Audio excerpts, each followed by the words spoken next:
Weaponeer, and I got a quick tip for you as far as audio goes. Now, my audio has improved tremendously over the last few years, and I started out with basically the microphone that's in the camera, and that typically is just not very good.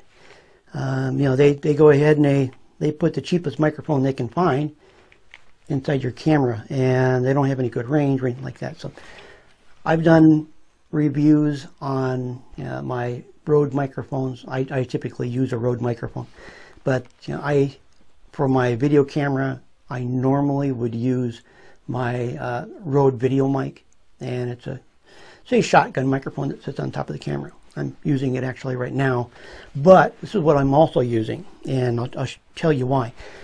This DSLR, this one right here, has an input for a microphone. Not all cameras do, especially a lot of your lower dollar camcorders. A lot of them will not have a microphone in. So how do you improve your audio if you can't improve the microphone? Normally for improved audio for something like this, or like my regular one where I have the video mic, I take the video mic and I plug it directly into the camera. Or with same thing with this one right here. But if you can't do that, let's say you can't add a microphone to this camera.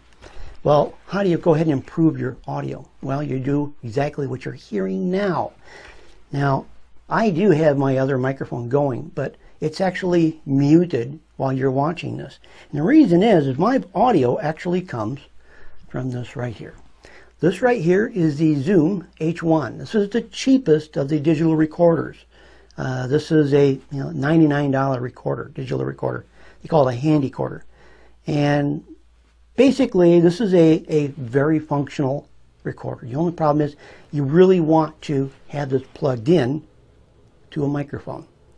While this does record a really good stereo, and like I said, it does that very well. And I do use that for that kind of purpose. I go ahead and I have it screwed into a plate, and on that plate I have a anti-vibration microphone mount. So that's the problem with this right here. If you're just holding this, it will pick up all that kind of noise. You can hear that. And it really picks it up a lot on this microphone when you don't have a microphone plugged in. So I do something else. And the reason is this whole started because I went ahead and I got a new microphone. I've been using Audio-Technica for a long time, but after I used the Rode video mic, I decided to try a Rode microphone. Lavalier or lapel. That's how I came with the lapel. Lavalier or lapel microphone, which is right here. And this is a very small one. My other one, the problem with that was a directional. So if I was stuck, I had a hard time placing the microphone. With this one right here, this is unidirectional, so it picks up sound everywhere. And the good thing about that is I can take this and I can hide this on the brim of my hat and still get perfect audio. Now, the problem is if I go outside, this is going to pick up audio extremely well outside. But if it's windy, like a couple of videos ago, I did a video that was outside in some extreme wind. And I did that with this right here. This right here is a little furry, and I typically call these dead mice or caterpillars. And you can take this and it slides right over this microphone right here. And by doing that, whenever you go, you're not going to hear that wind noise. But it's acoustically transparent, so you can go ahead and hear all the voice. Really good idea to have something like this. And if you can, if you have a need for it. Now, with this right here, if I want to use this as a field recorder, I can go ahead and get one of these furries. And this is basically what I already have. This right here is a really nice heavy-duty furry, and it goes ahead and sticks on there. This right here is very good at deadening any kind of wind noise. Works exceptionally well. And I've got another one from another manufacturer here. And you can see the only difference between these is really the color, and this one right here has far better padding on the inside to deaden that wind noise. This has far less. But you can go one better, and that's this one right here. And this one is for hurricane force winds. This has a tremendous amount of padding on the inside to deaden any kind of wind noise. But when you go ahead and get something this heavy duty, you're going to deaden a little bit of the noise or sound and, you know, audio. That's one of the things you're going to run into a problem with. So back to the zoom. Basically, I had this zoom, and it goes ahead and has the cable, goes right up to my shirt, and I attach it right here, and I go ahead and talk. And it's going to go ahead and pick up really super nice audio. And what it does, and the reason I got it, is I went ahead and I bought the lavalier, and I talked to Zoom because I couldn't get the darn thing to work. And then I actually read the directions. And, well, come to find out, it required a 48 volt phantom power. And that 48 volt phantom power is the one thing I didn't have. All my, you know, I've got Studio One XLR adapters. I got 2 of them, but none of them have power. So I didn't have a way of using the microphone.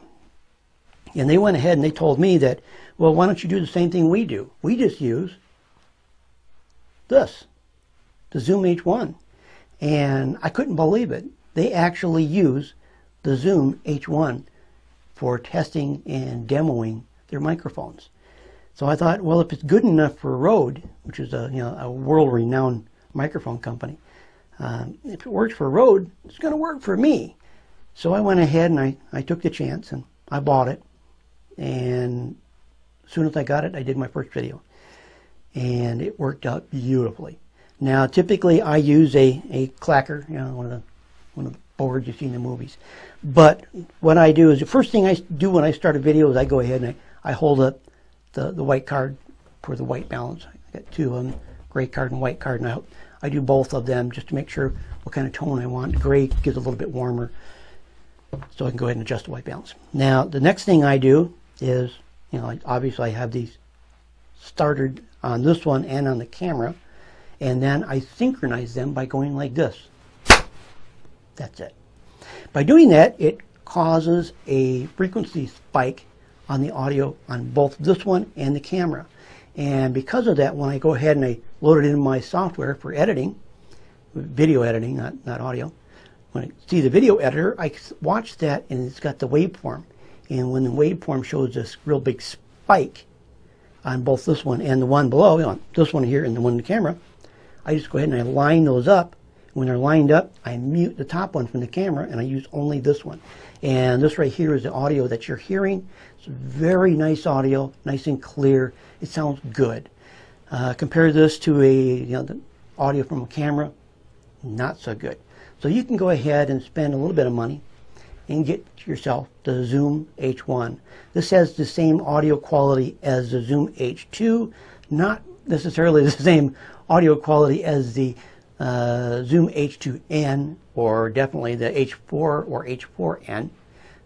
They're all a lot better, but this right here, as far as a base model, unless you are you need it for professional recording, I just wouldn't go with anything else. This is really well done, and all those selections on the back for wave, and as you get the wave, you got audio levels, and you got record format. I left everything off as is.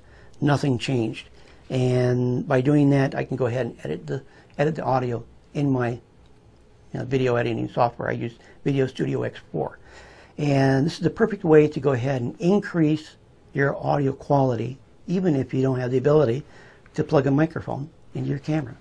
So there you go. Any comments or questions, feel free to list it below. Don't forget to subscribe. Don't forget to rate my videos. I'm Weaponeer, and I'll catch you in the next one. What you want? What you want? Come on. What you